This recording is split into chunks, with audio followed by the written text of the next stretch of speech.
Good morning, I'm Tony Caesar. I look after sales for Netmetics, and I'm joined by Simon Taylor from CADline. Today's demo is CAD in the cloud. Netmetics are a Microsoft Gold partner based in Coventry in the West Midlands. We have 7 Microsoft Gold accreditations, all relating to Azure. The activities we undertake range from migrations, whether those migrations be within Azure or externally from on-prem systems, from Google, from AWS into Azure. We also work with a number of ISVs where we implement their solutions throughout the world. An example is a fairly recent example. We work with a company called Binks, who provide a fleet management solution.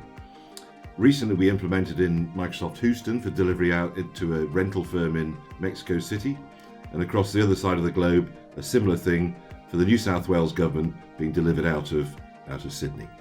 Netmetics have been involved with Azure for over 10 years. Prior to that, Netmetics were a CAD reseller. Our entire business now revolves around Microsoft Azure and our architecture services.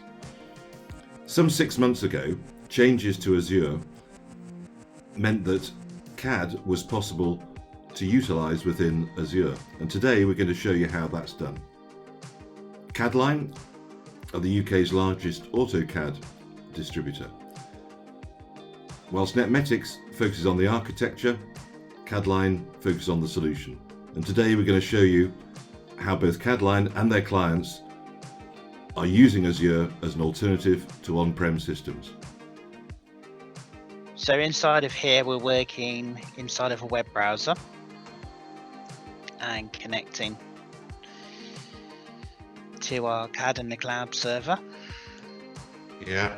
And then what we're going to do then is we'll start off by looking at just drawing a basic part.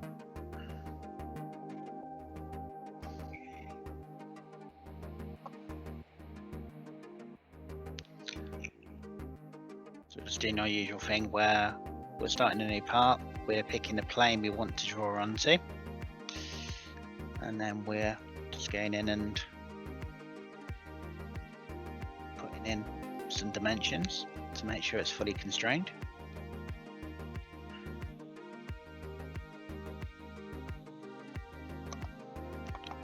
I'm going to put an extrude in. Okay, give it some depth. And what we'll do here is we'll go and put a 10mm hole in.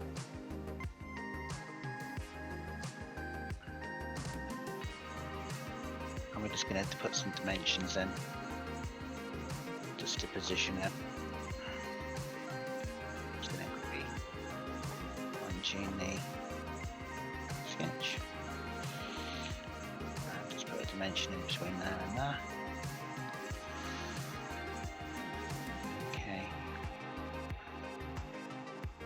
What I'm going to do here, we can see at the moment it's gone in and done things as a counter bore. All we want to do is just put a simple hole in. As you can see, we've now got a hole in there. And if we want to change it, we can just come back into here and we can change the feature size. We can just make that 10mm. So you can see at the moment we've got a base feature and we've got a hole. So another good thing we can do here is that we can pick on our feature and we can go and put our feature in here, give it a distance, okay, and then we can tell it how many we want to pull into here.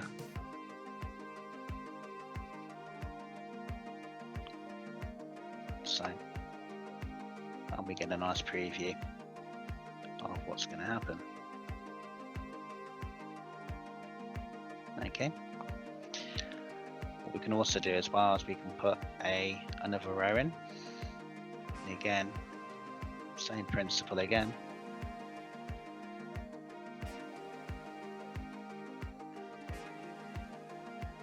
we need to make sure it's going in the right direction. What size is it? So as you can see there, we've got a preview. If we click OK, what that will do now is that will populate with holes. And as you can see, if we go in and have a look,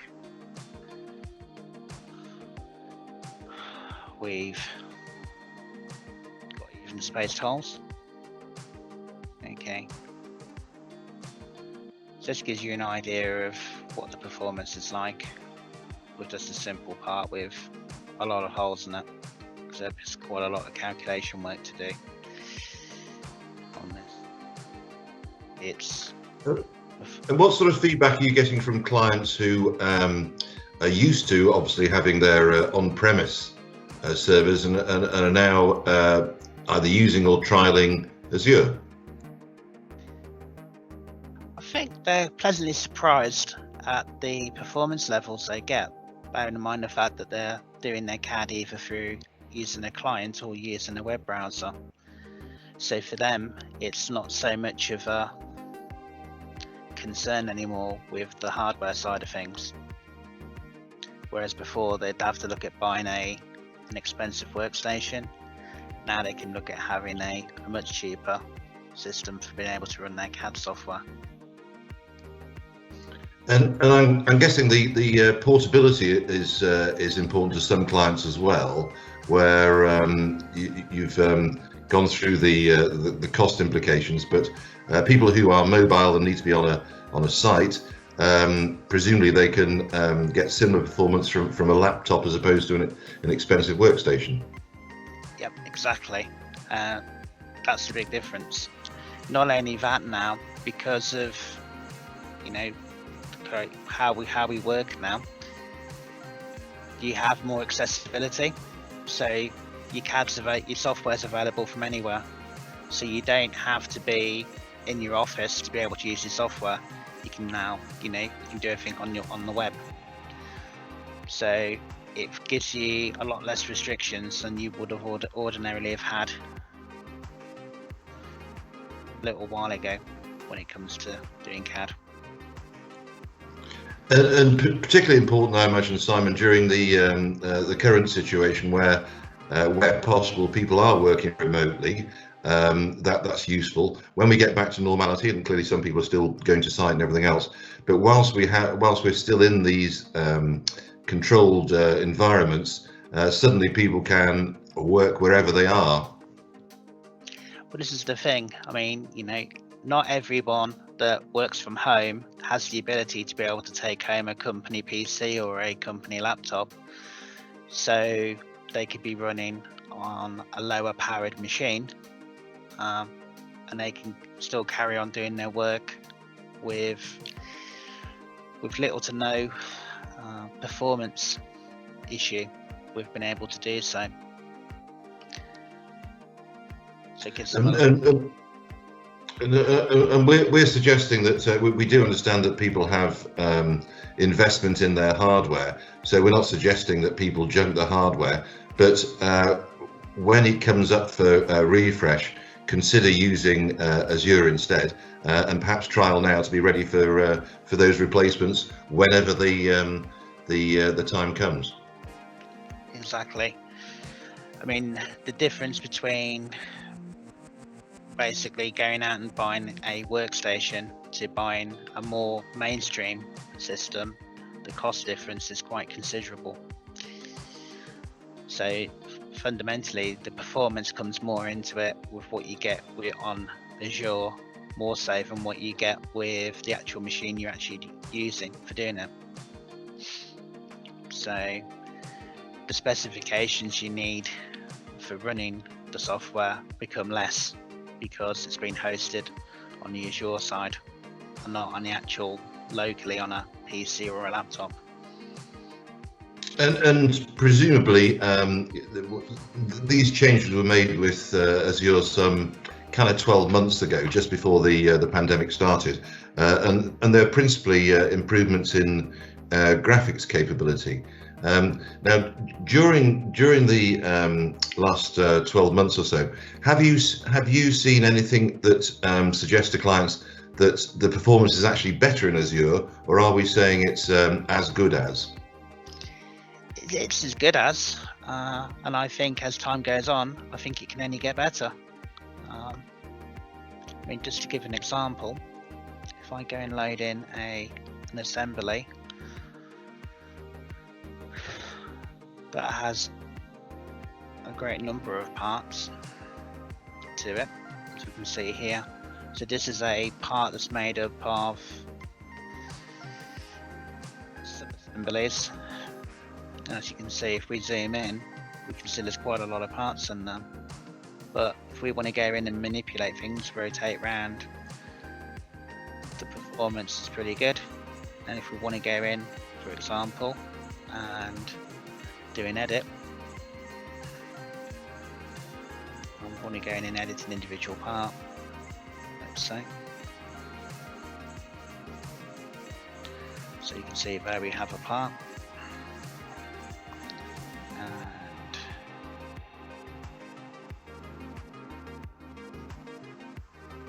we go and draw on that part.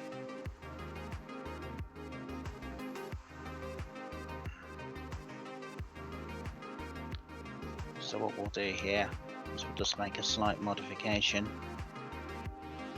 So it's going to put some little scallops in. And what we'll do here is we change the sketch. Let's put a dimension on it. Just give us a size, for example.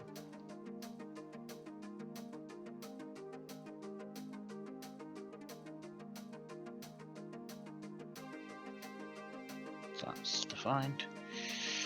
So if we go into here, let's say, and we do an extrude. So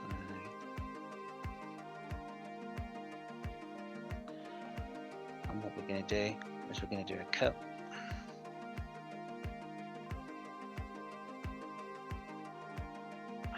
Okay, so you can see we're just going to take like a cut out of that, and then what we can go and do, we pick on the feature we've just created, pick on our rotation,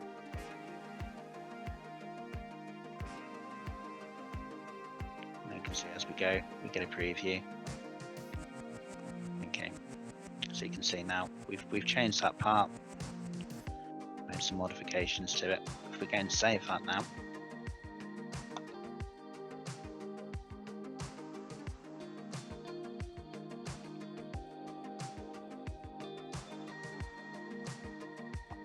okay,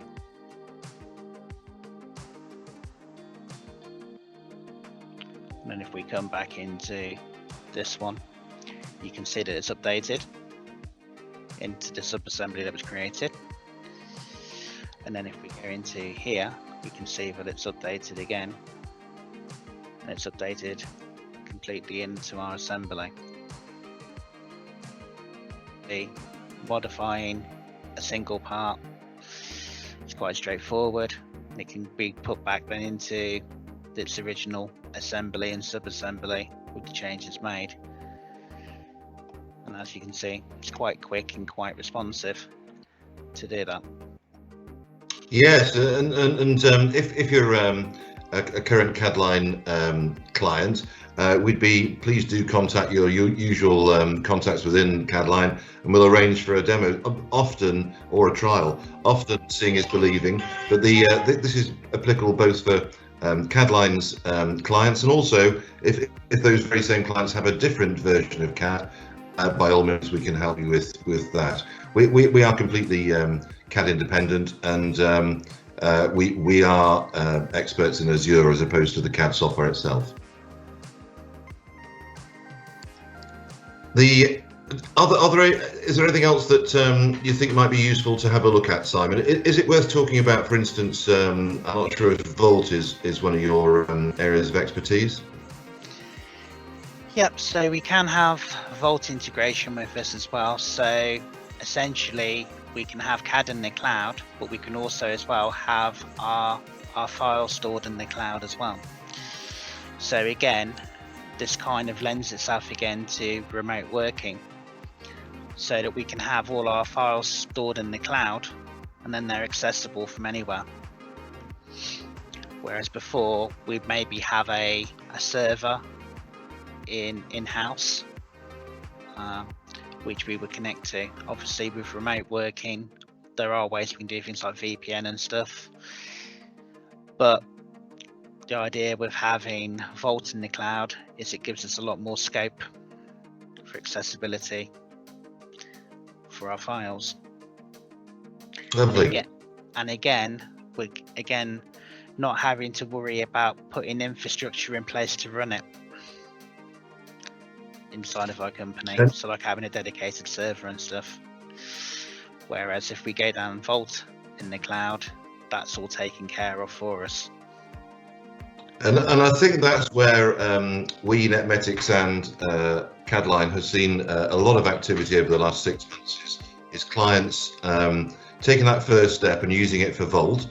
Perhaps you could correct me, but where people do have their workstations remotely but need to get hold of the data before they take the jump into having everything on Azure. So it's they're not dependent on each other necessarily. So if you want to try Vault first, that's fine, and if you want to pilot both, again, that's fine.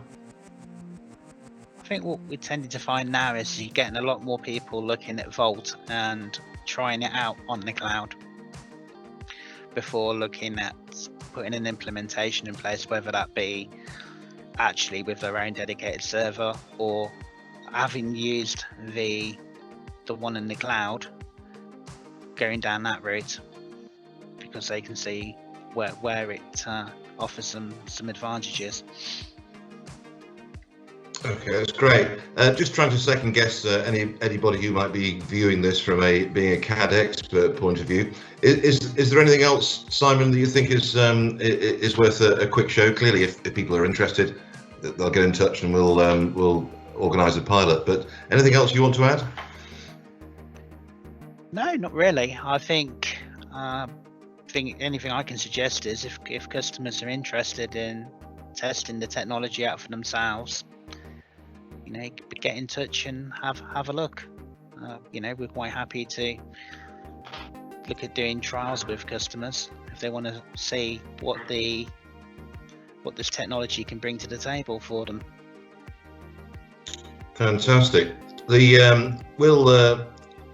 I think we've covered most things we can look at. Clearly, in terms of costs and forecasting costs and everything else, the financial model is different. So it's from an upfront investment in hardware into a consumption model. But again, we can talk clients, potential clients through that, and what you can forecast in terms of your dashboards, your CSP dashboards.